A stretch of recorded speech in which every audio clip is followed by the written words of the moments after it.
Halo semua, di video kali ini kita akan coba melakukan implementasi dari fitur endpoint terakhir dari aplikasi yang sudah kita buat, yaitu kita akan coba buat untuk fitur register dari user. Nah, pertama di sini untuk register usernya kita akan coba edit komponen dari form out komponennya ini.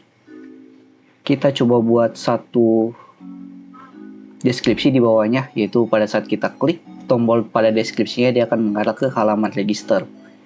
Dan pada saat masuk ke halaman register kita buat juga satu deskripsi yang mengarah ke halaman loginnya ini. Nah, pertama kita lakukan layouting dulu. Masuk ke dalam codingan. Di sini kita jalankan nempel dev untuk menjalankan aplikasi kita. Selanjutnya kita masuk ke halaman client, source komponen, form out komponen. Nah, sini tempat kita untuk mengedit bagian dari form out dari loginnya. Nah, ini kita bisa tambahkan di dalam menunya ini. Kita bisa import satu lagi, atau jangan import di sini, kita bisa langsung ref saja di view-nya. Kita masukkan fitur ref, yaitu fitur ref-nya ini kita buat satu step, yaitu untuk tutup dan buka dari loginnya, is login. Jadi untuk membuat kondisi apakah dia login atau dia lakukan register file. Sini ref true. Kita buat nilai defaultnya yaitu bernilai benar atau true. Dan di user inputnya kita masukkan satu inputan yaitu name. Nah, selanjutnya kita bisa langsung olah di dalam template kita di atas. Pertama kita coba atur dulu untuk bagian logonya. Jadi kita coba hilangkan logo yang ada di sini. Kita masuk ke dalam codingan. Nah, logonya itu kalau tidak salah masuk di dalam form yang ini, SVG. Kita bisa hapus atau kita sisakan kelasnya saja. Nah, path-nya kita hapus dan kita ganti elemennya. Di sini menggunakan div.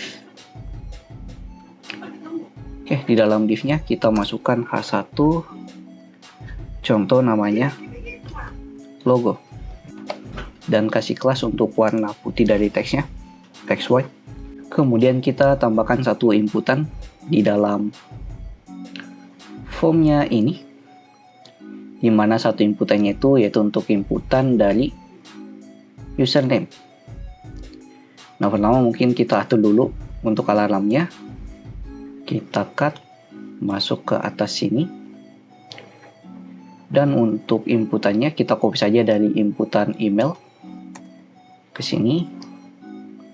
Nah, di inputan emailnya kita ganti beberapa atribut-atributnya. Di sini kita ganti jadi username atau name. Nah, ini username. Kemudian di sini name. Tabnya berupa teks dan view modelnya view model dengan nama name. Kayak gini. Dan kita buat kondisi dalamnya. Jadi inputannya ini yang div itu cuma bisa tampil kalau is login-nya itu bernilai false. Jadi if sama dengan is login bernilai false. Jadi kita tambahkan note di sini. Ya, jika loginnya itu bernilai false baru tampil inputan dari username-nya ini. Dan di dalam inputan di paling bawah di sini kita buat kondisi, yaitu untuk labelnya. Kita buat kondisi menggunakan binding. Jadi jika inputannya itu is loginnya bernilai true, maka kita buat dia sign in. Kita kasih kutip satu. Selain itu di sini sign up atau register, dan yang ini login. Kayak gini untuk buttonnya. Dan kita buat satu tombol setelah penutup dari buttonnya ini, atau kita buat deskripsi div dengan style width 300 pixel, kemudian class text white untuk warna putih dari teksnya. Kita tinggal buat kondisi di sini if jika isLoginnya bernilai true, maka sini kita bisa buat teks belum punya akun, silakan daftar. Kita bisa buat spam dengan kelas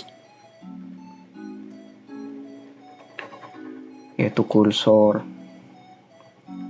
pointer my2 margin atas bawahnya, teks kita buat teksnya hijau, text screen 400 yaitu tombol ke register. Jadi ini kalau dia isLoginnya bernilai true, kita buat tombol mengarah ke register. Nah, selain itu, berarti di sini else. Ya, jika isLoginnya bernilai false. Di sini sudah punya akun, silakan login. Kayak gini. Kita save dulu, kita cek tampilannya sesuai keinginan kita atau tidak. Reload, login. Nah, ini ada deskripsi di bawahnya. Belum punya akun, silakan daftar. Kita klik register. Oke, ada yang salah. Inspect.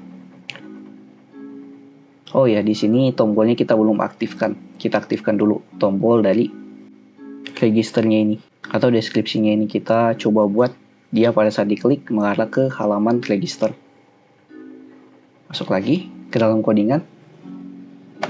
Jadi kita buat fungsi event klik. Di sini kita ubah isLoginnya bernilai false. Nah, berarti di bawahnya itu lawannya. Kita buat isLoginnya bernilai true. Seperti ini. Kita coba dulu. Cek lagi, reload, klik. Nah, ini mengarah ke register, ada username-nya. Kalau kita klik lagi yang deskripsinya, dia mengarah ke login.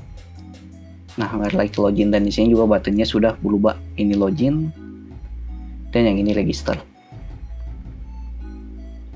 Oke, selanjutnya kita buat untuk fitur registernya langsung di dalam out storage. Kita masuk lagi ke dalam codingan. Kita buka storage-nya, out storage. Kita buat satu fungsi lagi, yaitu fungsi untuk register. Sini cons register user sama dengan asing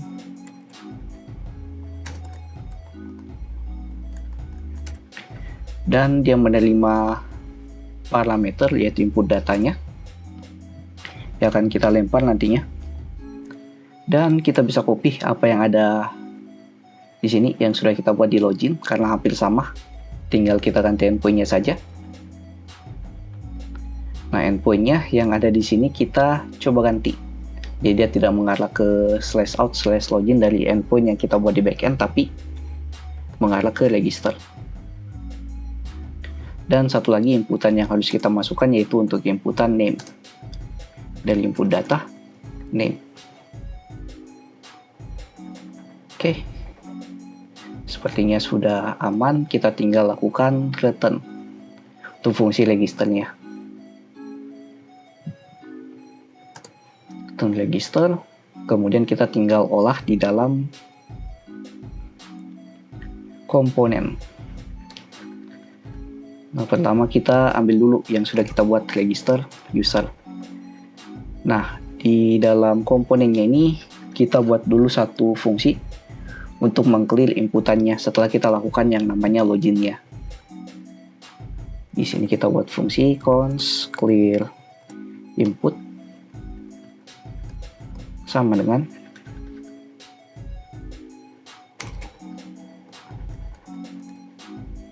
kita buat name-nya bernilai kosong. Oh sorry, bukan name tapi user input titik name bernilai kosong. Itu pun juga dengan email dan password. Oke. Dan kita tinggal buat kondisi di handle submit-nya nih, yang mengatur fungsi submit private-nya yang ada di sini, yaitu handle submit. Pada saat tombol submit-nya diklik, kita tinggal buat kondisi sederhana, yaitu menggunakan if. Jadi jika is login titik value-nya itu bernilai true, maka kita lakukan login usernya dan kita coba clear inputnya juga. Selain itu berarti dia melakukan register user berdasarkan user input yang kita dapatkan dari inputan yang ada di sini. Kemudian terakhir kita tinggal clear inputannya. Nah, selanjutnya kita coba testing berhasil atau tidak. Kita masuk ke web browser, dari load, login. Di sini kita cek di register.